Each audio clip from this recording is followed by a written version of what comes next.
তুমি জানো, তুমিই জানো, আমি তো জানি না। 1 2 3 4 জামাত শিবির কি আসলে রাজাকার?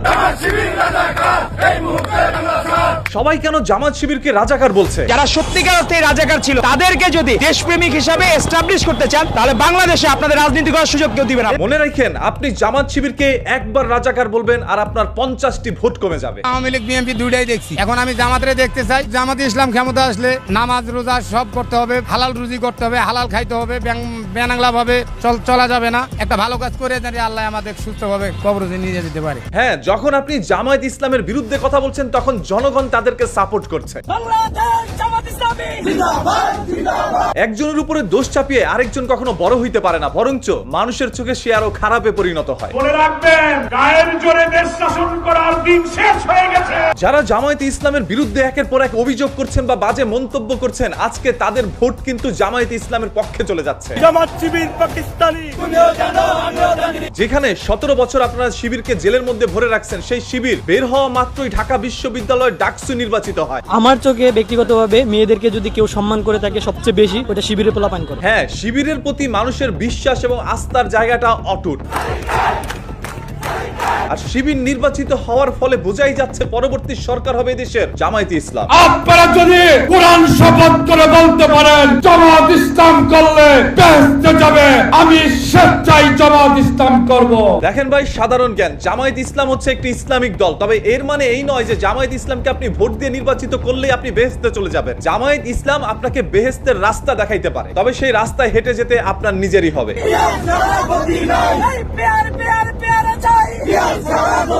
আচ্ছা, জামায়াত ইসলাম কেন পিআর পদ্ধতিতে নির্বাচন চাচ্ছে? অন্যদিকে অন্যান্য রাজনৈতিক দলগুলো কেন পিআর পদ্ধতিতে নির্বাচন চায় না? যারা পিআর সিস্টেম চাচ্ছে তারা তাদের স্বার্থ দেখতেছে, আর যারা পিআর কে অপোজ করে, চাচ্ছে না, পিআর না আসলে 200 সিট পেতে পারে, এবং পিআর আসলে কিন্তু একটা শক্ত বিরোধী দল হবে। পিআর এর পক্ষে রয়েছে বাংলাদেশের প্রায় 80% লোক। বর্তমান জরিপে দেখা যায় 80% জনগণ পিআর এর পক্ষে। আর পিআর সিস্টেমে নির্বাচন দিতে বিএনপির আপত্তি থাকারই কথা না, যে 90% ভোট তাদের, তাহলে তারা আসন পাবে 270 উপরে, বাস তাতে এককভাবে সরকার গঠন করতে পারছে। সমস্যা কোথায়? হ্যাঁ, যেহেতু বিএনপি বাংলাদেশ থেকে 90% ভোট তারা নিজেদের হিসাবেই দাবি করে, সেহেতু পিআর পদ্ধতিতে নির্বাচন হইলে তারা তো একক সরকারই গঠন করবে, তাহলে তাদের সমস্যাটা কোথায়? এই ধরনের প্রশ্নগুলো একের পর এক ইসলামিক দলগুলো করে যাচ্ছে। পিআর পদ্ধতি হলে আমাদের দেশের জন্য সত্যিকার অর্থে প্রকৃতপক্ষে ফ্যাসিস্ট তৈরি হতে পারবে না। এই জন্য আমি মনে করি পিআর পদ্ধতি হওয়া উচিত।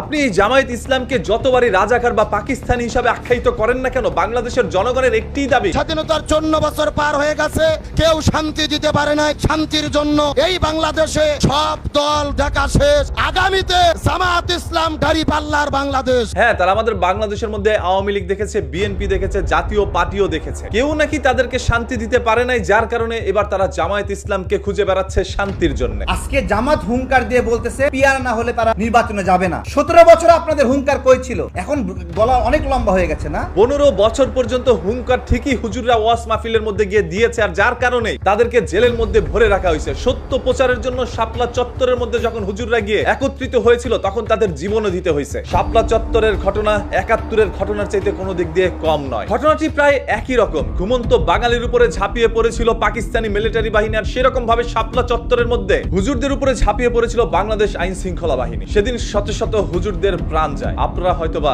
ইতিহাস ভুলে গিয়েছেন। যারা 15 বছর পর্যন্ত নীরবে সরকারের দালালি করেছেন, জাতীয় পার্টির সাথে তাদের নিষিদ্ধ ঘোষণা করতে হবে। বিএনপি একটি বড় রাজনৈতিক দল, এটা আপনি আমি সবাই জানি, যার কারণে জমিয়তে ইসলামও এখন বিএনপির পক্ষে। বিএনপি বড় দল, জামাতেও জানে বিএনপি বড় দল, এরা কোনো মতবাদ লালন করেন। যদি আমাদের কথাবার্তায় হয় তাহলে বিএনপির সাথে আমরা যেতে পারি। যেহেতু ব্যক্তিগতভাবে আমি কোনো রাজনৈতিক দলের সাথে সংযুক্ত নই, সেহেতু আমি এটা বলবোই, বাংলাদেশের জামায়াত ইসলাম যদি সরকার হয়ে আসে, বেশি দিন পর্যন্ত তিনি সরকার হিসাবে থাকতে পারবেন না, কারণ এই পৃথিবীর বড় বড় দেশগুলো জামায়াত ইসলামকে সাপোর্ট করবে না। তাছাড়া আমাদের পার্শ্ববর্তী দেশ, অনেক বড় একটি শক্তিশালী দেশ হচ্ছে ইন্ডিয়া, যারা নিজেরাও জামায়াত ইসলামকে সাপোর্ট করবে না। এতে করে জামায়াত ইসলাম বেশি দিন হয়তো বা দেশের সরকার হিসাবে থাকতে পারবে না। জামাত ইসলামকে আসলে যেহেতু তারা একটা ইসলামিক দল, আপনারা জানেন যে ভারত তাদেরকে পছন্দ করে না, আমেরিকা তাদেরকে পছন্দ করে না, সেই জন্য তাদের ক্ষমতায় যাওয়া বা তাদের জেতা তাদের জন্য খুব কঠিন। তারা এই দেশ চালাতে পারবে না, কোনো বিদেশি কোনো বড় শক্তি তাদেরকে সমর্থন করবে না। এই জন্য বিএনপি ছাড়া আমাদের আর বিকল্প নাই। আপনি যদি ইসলামিক রাষ্ট্র এই দেশটাকে বানাইতেই চান, তাহলে তাহলে কোনো গণতন্ত্র থাকবে না, কারণ ইসলামের মধ্যে কোনো গণতন্ত্র ছিল না। ইসলামের আদর্শ বাদ দিয়ে এখন পশ্চিমা আদর্শ ধরছে। ওনাদের অনেকে আর ইসলামী রাষ্ট্র চায় না, কল্যাণ রাষ্ট্র চায়। এমনি তো গণতান্ত্রিক পদ্ধতি ইসলাম সমর্থন করে না, ওর মধ্যে আবার পিয়ার, এটা হচ্ছে জুলুমাতুম বাদুহা ফাওকা বাদ, অন্ধকারের উপর অন্ধকার। যখন এই দেশের সবাই রাজনীতি নিয়ে ব্যস্ত, তখন অনেকেই তাদের ভবিষ্যৎ নিয়ে পরিকল্পনা করছে। হাসিনা তো পালানোর জায়গা পাইছে ভারতে, আমরা তো ইন্ডিয়ায় যেতে পারবো না। সুতরাং আমাদের নিরাপত্তা যদি এই সরকার নিশ্চিত করতে না পারে, তাহলে সরকারকে বলবো বিদায় নেন। আজকে যারা শেখ হাসিনার বিরুদ্ধে কথা বলছেন, আগামীকাল যখন শেখ হাসিনা আবারও পুনরায় দেশের সরকার হয়ে আসবে, তখন এই সকল মানুষগুলোর কি হবে? যারা আজকে জুলাই যোদ্ধা হিসাবে সবার কাছে সম্মানের পাত্র, আওয়ামী লীগ আসলে তারা দেশদ্রোহীর মামলা খাবে এবং ফাঁসির দড়িতেও তারা ঝুলতে পারে। আজকে যে সম্মানী, আগামী দিনের সে হবে রাজাকার। তাই আপনি কি রাজাকার হইতে চান নাকি সম্মানের পাত্র থাকতে চান? এটা একান্তই আপনার ব্যক্তিগত মতামত। পিআর পদ্ধতিতে নির্বাচন, এই মতের সাথে আমি একমত না। প্রত্যেকটি ব্যক্তির মতামত একত্র হয়ে বাংলাদেশে একটি নতুন সরকার গঠন হোক, যেই সরকার হবে জনগণের। আর জনগণের সরকার কে হবে সেটা জানার জন্য চ্যানেলটাকে এখনই সাবস্ক্রাইব করে রাখেন।